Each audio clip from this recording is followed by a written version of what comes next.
No, I don't disagree with you. And again, part of what makes it difficult, as the captain said, a lot of them are chronic folks, and they know how to play the game. So the marking of the tires, we mark the tires, they move it, and you know, we have issues, but it doesn't mean we give up. We got to get the Department of Transportation involved with us, and those are some good strategies. But a lot of these folks, if you look at their RVs, what do? They put boxes and stuff over the windows, and they cover it up, so we can't, because they know that if we look in and we can see evidence of lodging, and we can document that, and we have a case, so they know the game. And to take it one step further, even if our officers go up there and they knock on the side of the car or on the door of the RV, they don't open it. Even if they're in there, they don't let us in.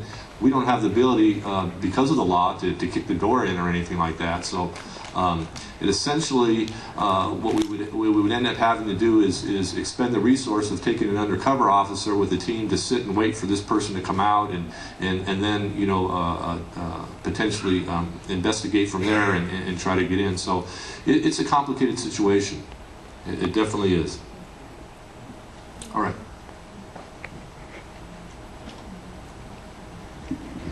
Thank you, Commander.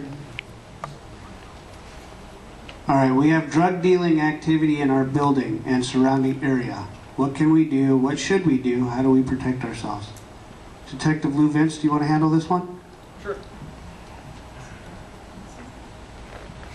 Hi, my name is Lou Vince, and I'm the officer in charge of Topanga Narcotics. If you have drug dealing in your building, the best thing to do is call us, or call your senior lead officer, or email us. Try to give us the apartment number, the description. I get a lot of clues that just say there's a guy on the corner selling drugs.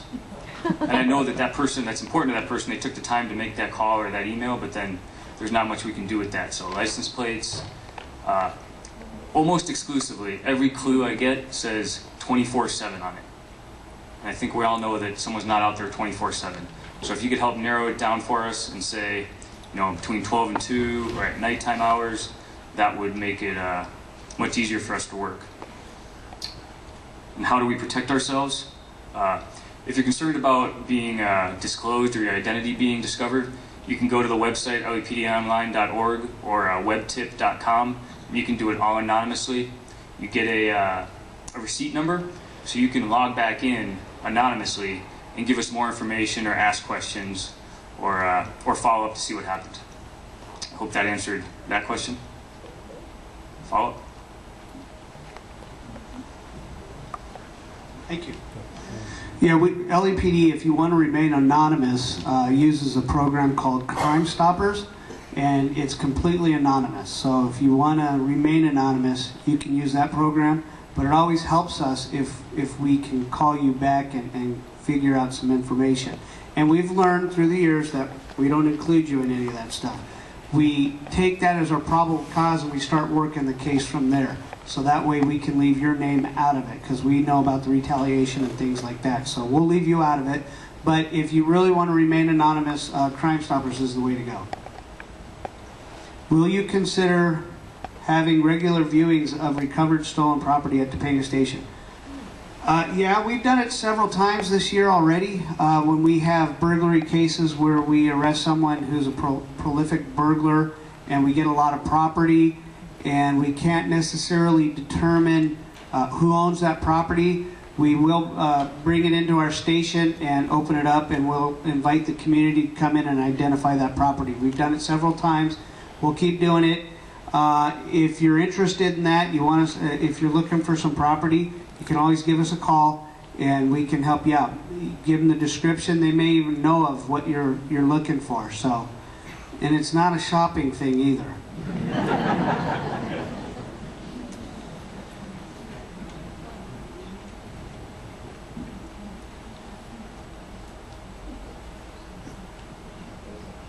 A member of my community has expressed concern about thefts from real estate on the market. Okay, now I see.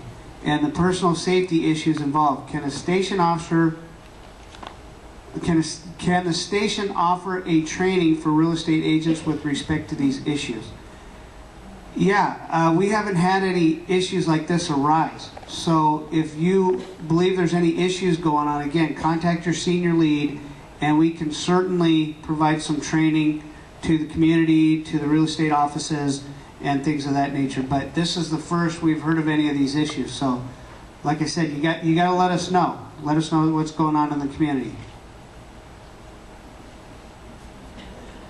Just in the 2-block section of Sherman Way between this church and Sale Ave, 99.99% of the time there are anywhere from 3 to 5 campers with people living in them. Also, boats, commercial vehicles have been parked for months at a time without being, there's a long one, moved or used on many occasions. I have called parking enforcement and non-emergency police lines without any luck to resolve these issues. These vehicles prevent cleaning and maintenance of the street, and wife and child afraid to walk our street.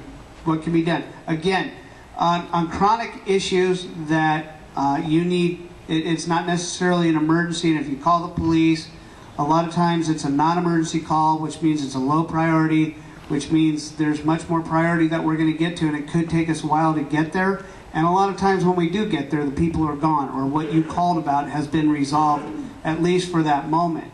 So again, on your chronic issues, I always suggest that you work with your senior lead officers to affect that issue.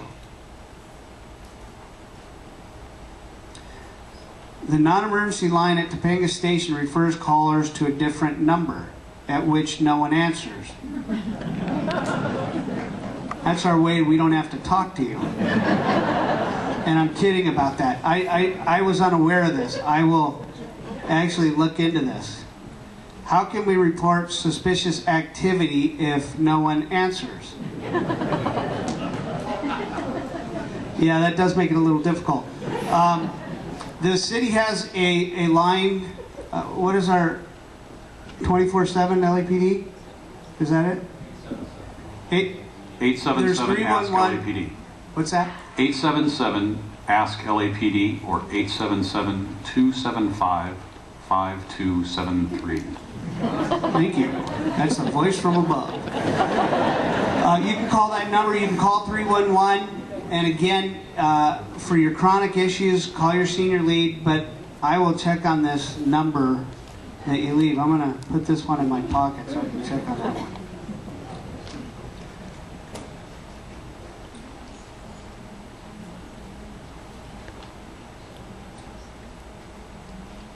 I believe this one says, what percentage of crimes are drug related?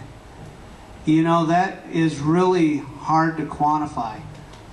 I can tell you that probably most of our cars being broken into, where people are leaving their property in plain sight, it's generally, and we've never done a study of it, and it's very, very difficult because if they're not under the influence when we arrest them, or they don't have drugs on them, can we really say that, you know, this is a drug-related crime? So it's very difficult to quantify.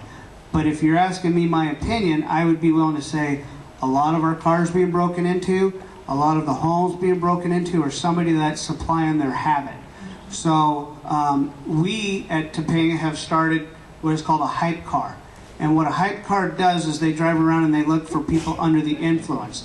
They have an expertise to where they look at the medical conditions of the person who's under the influence, and they use that to arrest them and take into court to get convictions on them. So that's kind of what we do about those.